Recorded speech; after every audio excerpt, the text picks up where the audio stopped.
Good morning, good afternoon, and good evening, everyone from Melbourne, Australia. I'm Adam Rappaport, research analyst and tech wizard here with the team at GAI Insights, and I'm your moderator this week. Welcome to the Thursday edition of the daily Gen AI News Briefing, where we rate and debate the importance of the latest enterprise AI news.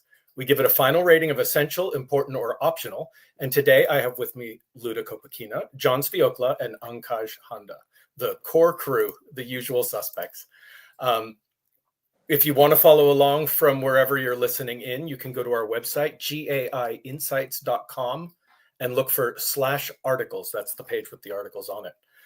I think with that, we'll just kick things off. Ankaj, if you want to bring up the first article, we'll get started here. Sure, thanks, Adam. So the first one that we have for today comes from OpenAI, and it talks about ChatGPT Gov. Yeah, ChatGPT Gov, sort of like ChatGPT Enterprise, but with a little slant on it. Luda, what did you think of this one?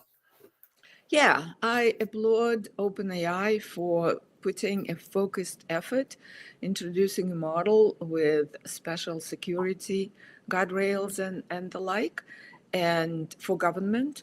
But I think it's optional for the general reader or for the AI leader. So yeah, optional for me. The interesting piece of the article is at the bottom. They talk about where the various cases they've used ChatGPT in the public offices, and there is, I think, Minnesota was doing it for multilingual translation for their communities. That's a cool case. So there's some cool cases already happening, and OpenAI is putting a special model for that. That's wonderful, but optional. All right, we've got an optional rating coming out of the gates here. John, what did you think about this one? And good morning to you, Paul.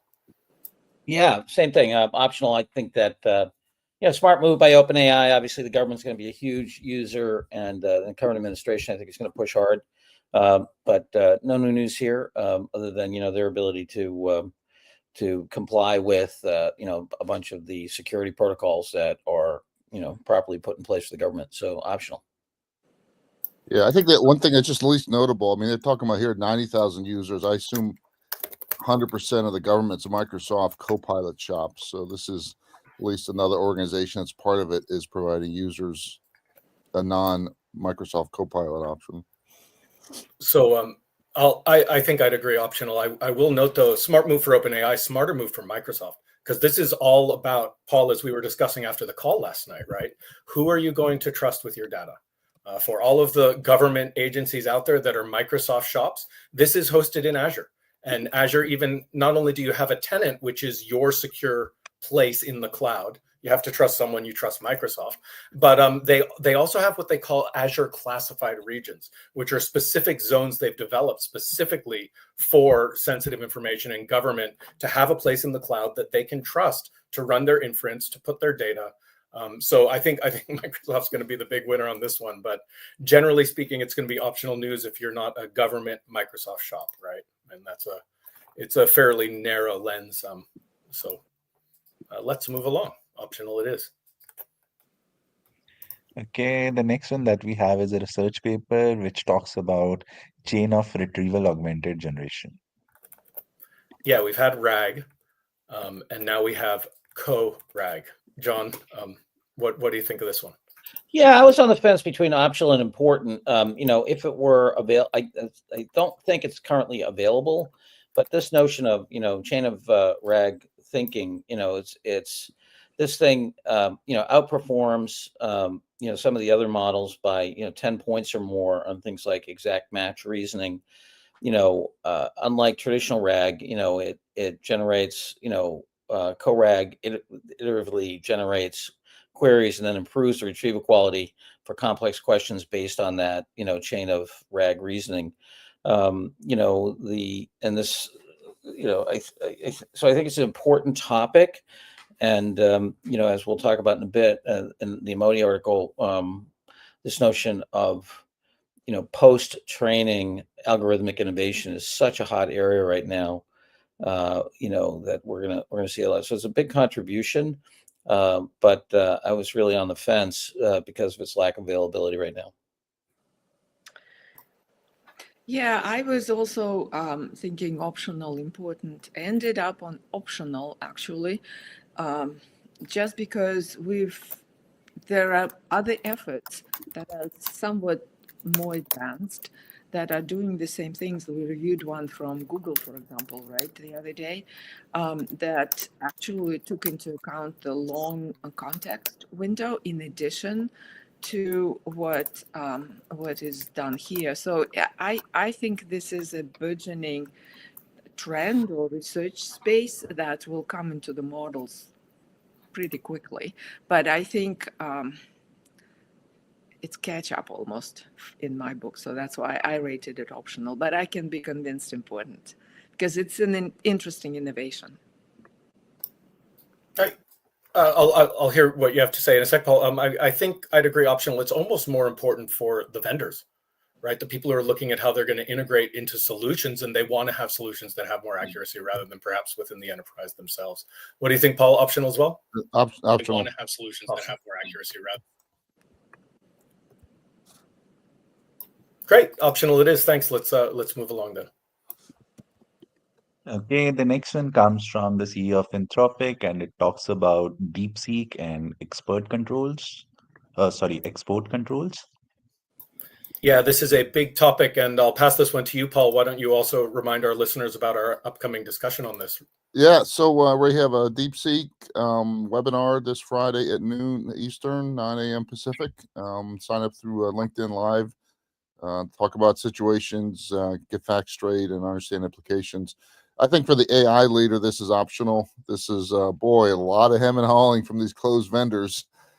Slow this down. They're using my OpenAI to train. These export things need to be tightened up. So Dario's an impressive person, but for the AI leader, this is optional. And this is industrial country policy, and I think the AI leader needs to focus on driving value to their company.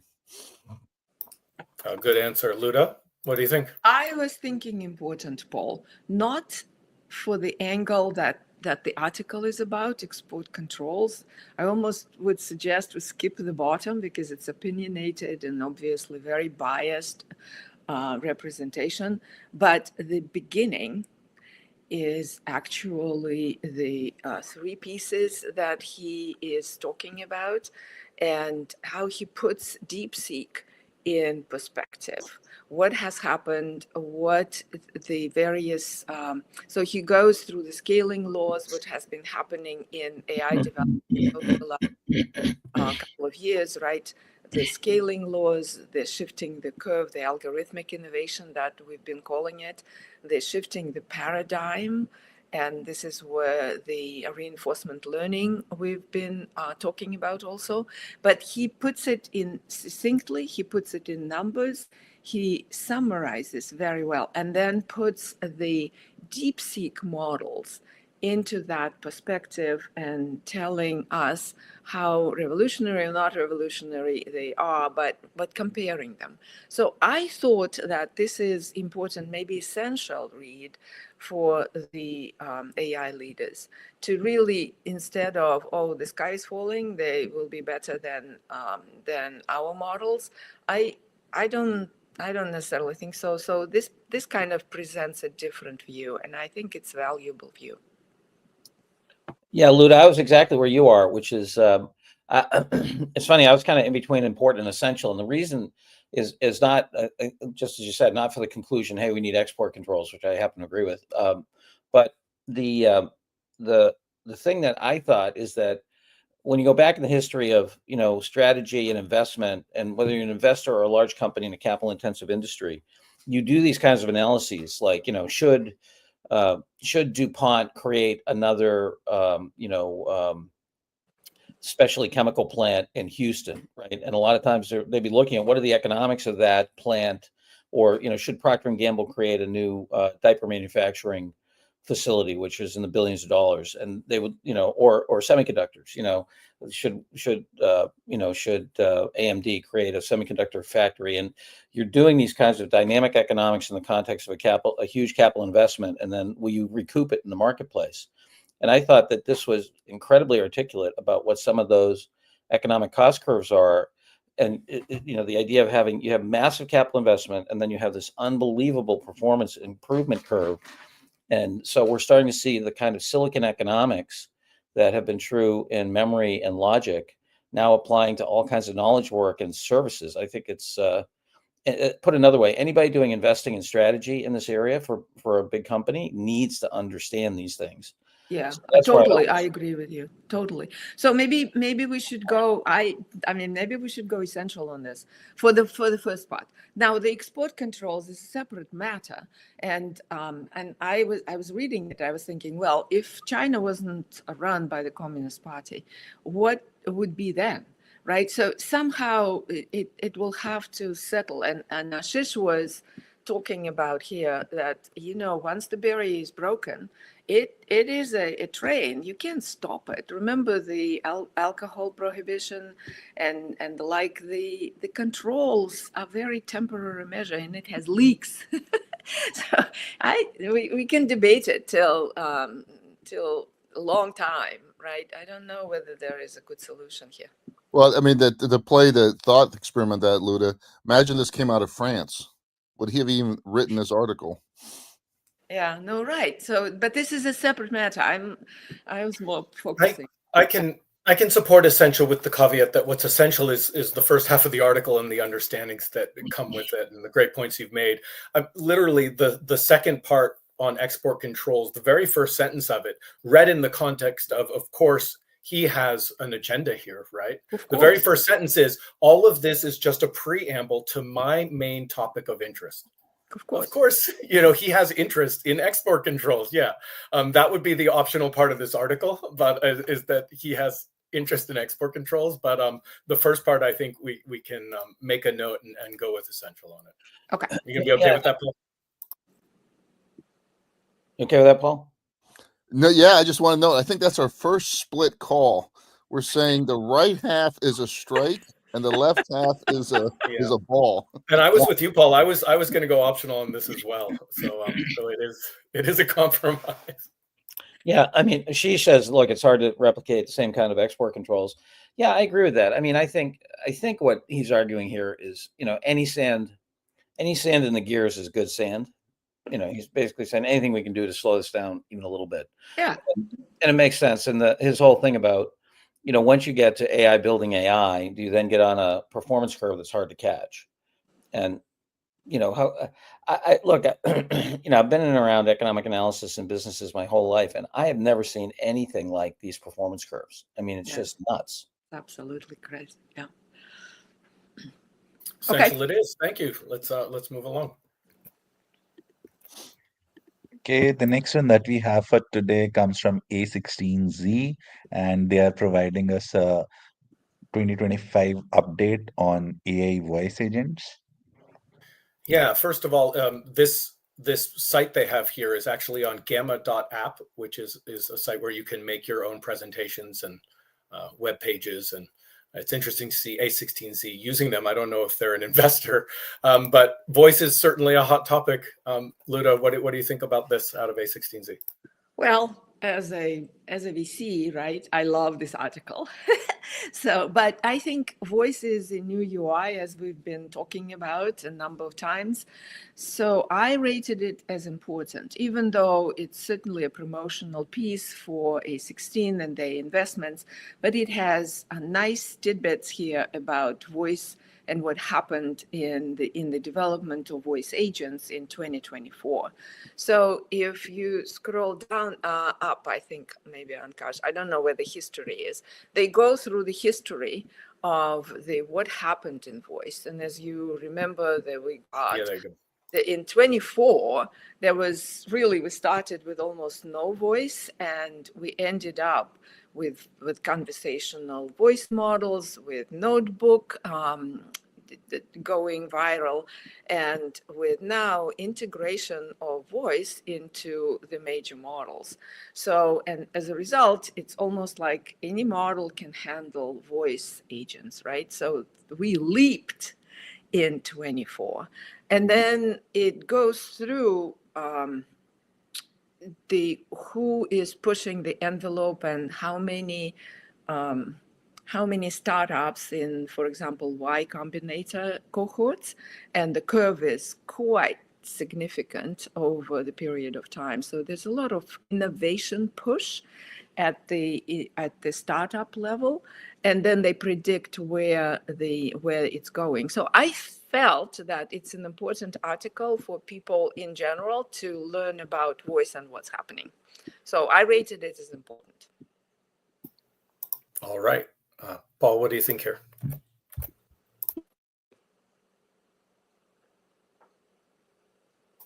Good with important, John. I know you're big on voice. What do you think? Important for sure. Sorry, Adam, Yeah, I can support that as well. I just have to say, I'm looking at this and it burns me, right? May 2024, OpenAI showed us this incredible technology, and you can, talk to your phone while you're doing all these things, and it can look around you, and they still haven't given it to us, right? It's been 8 months, and I just think they've held back too much, and the world has overtaken them, and they've missed a lot of really, really big opportunities. That's true. That's true. And Ankash, if you can scroll down, there's the maps that A16 and all VCs are good at of who is who in B2B voice and B2C voice. And I think even just for that, then there is funding update of all various things happening in voice. That's really cool. No later. Go down. And I will give a shout out to 11 Labs. Which I think is a great product. I actually did a Adam's AI adventure on the Learning Lab about setting up a voice agent in it and how easy it was as a no-code solution.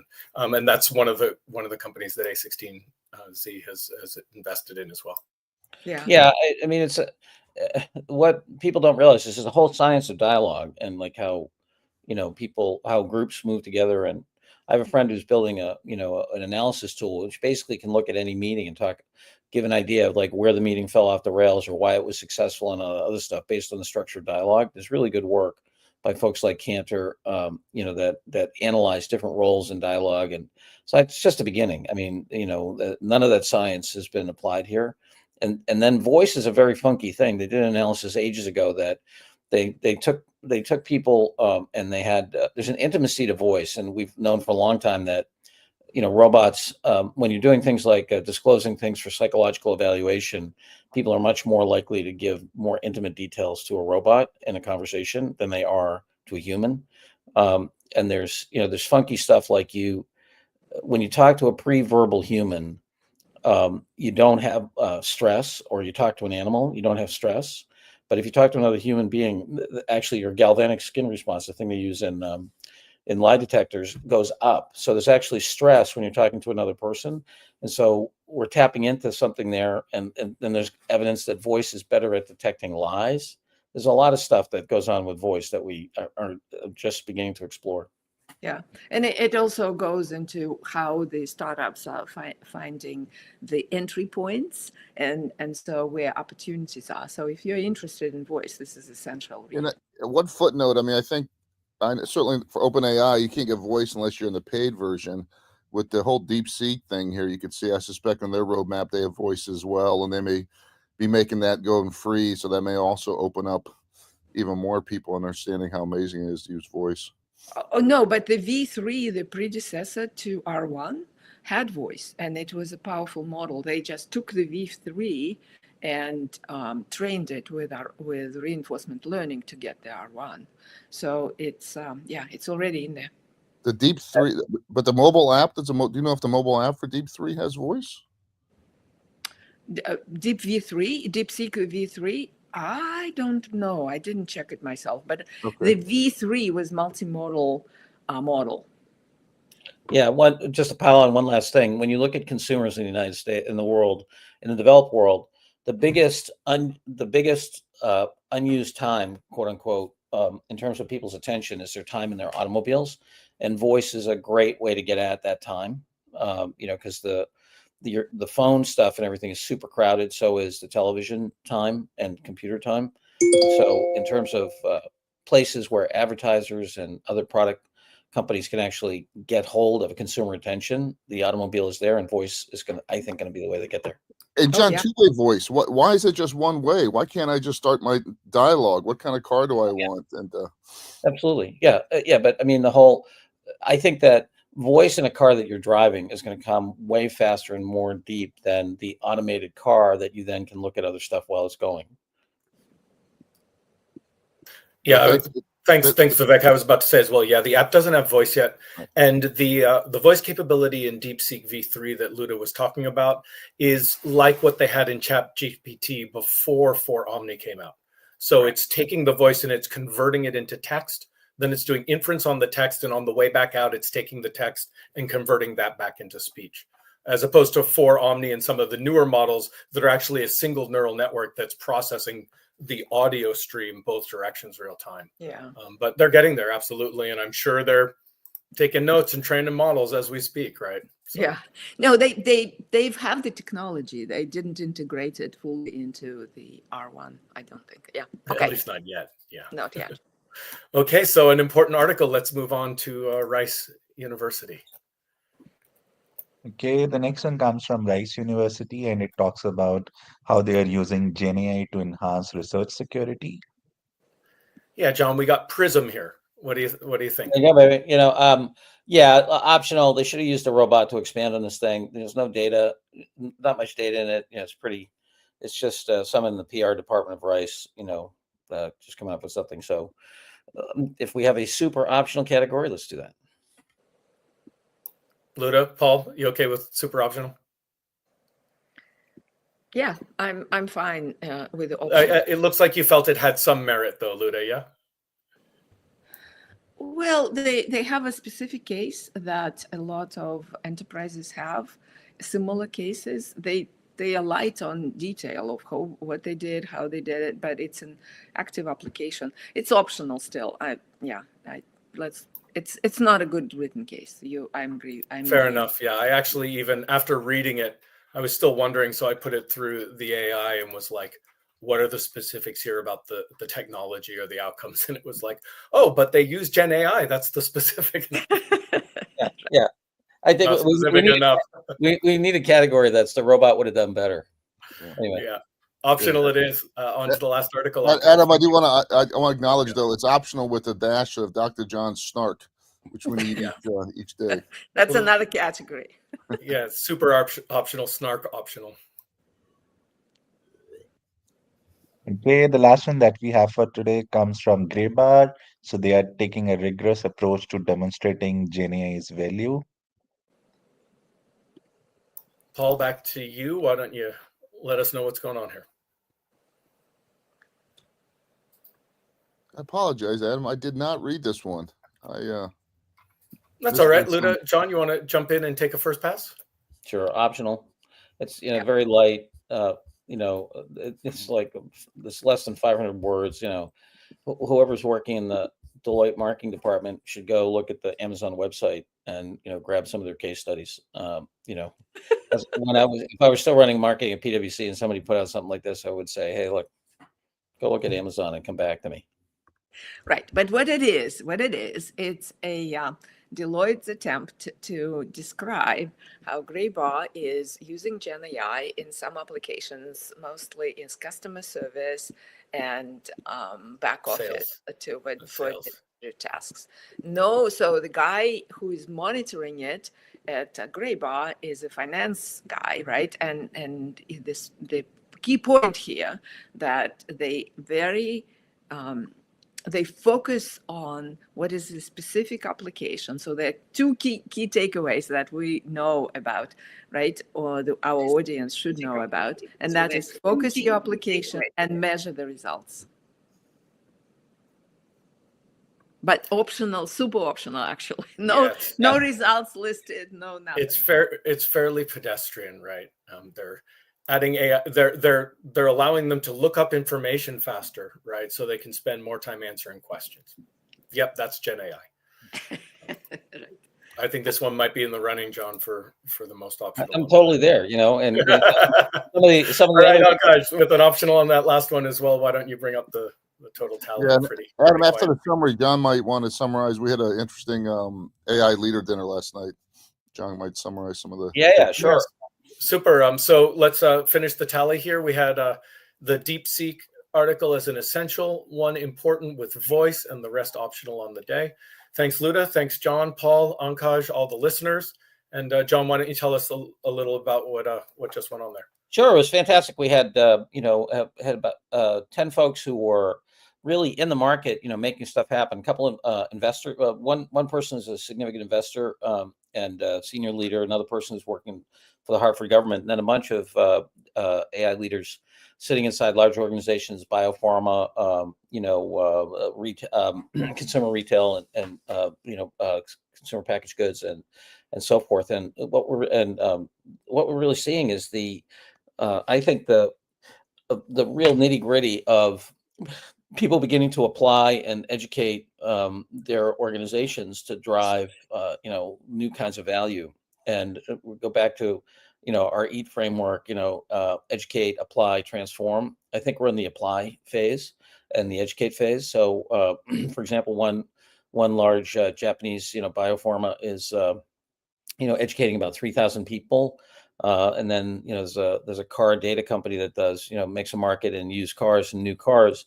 They're really trying to drive through capability throughout the organization. So it's consistent with our prediction that 25 is the year of really application in a lot of these companies, and they still face challenges in terms of getting senior management support and funding to the level that I think should be done. But you can really see the model of educate, apply, transform starting to happen in organizations. I don't know, Paul, what else would you did? Yeah, I mean, just a couple notable ones. I don't know if we know if you use names, but there's a large, well-known retailer, and their view on AI-driven recommendations for the website is to push the envelope high, take risk because there's very little downside. I thought the secure employee chat rollout at that pharmaceutical company, they know it's cost them a lot, and change management's hard, but they've got an enthusiastic leader here. But all of them talked about the difficulty of change management.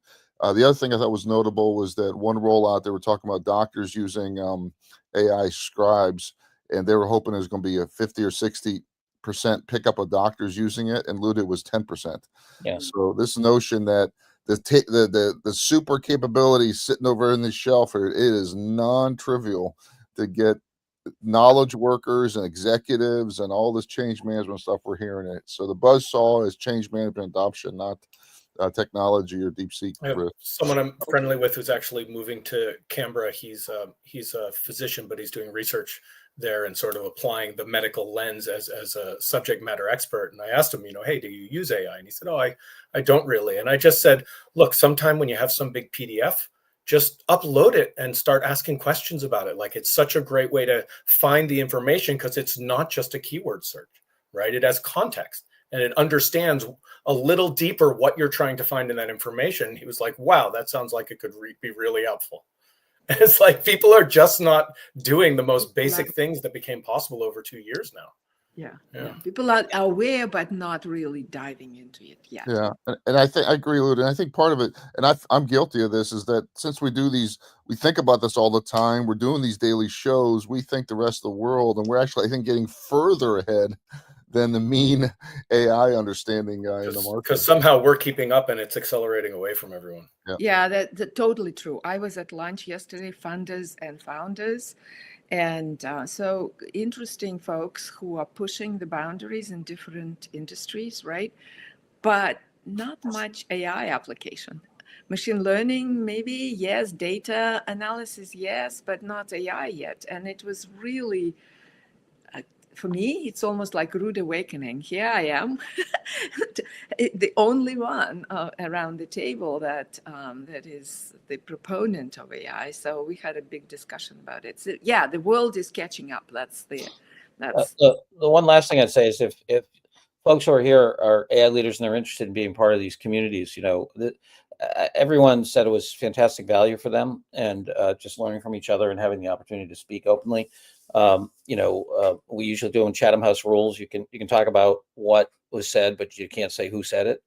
And so we're going to do more of these virtually. We're going to have a couple virtual ones in February. We're going to have a physical one in April. So do reach out to us if you're interested in this domain. Paul, you got anything for Monday?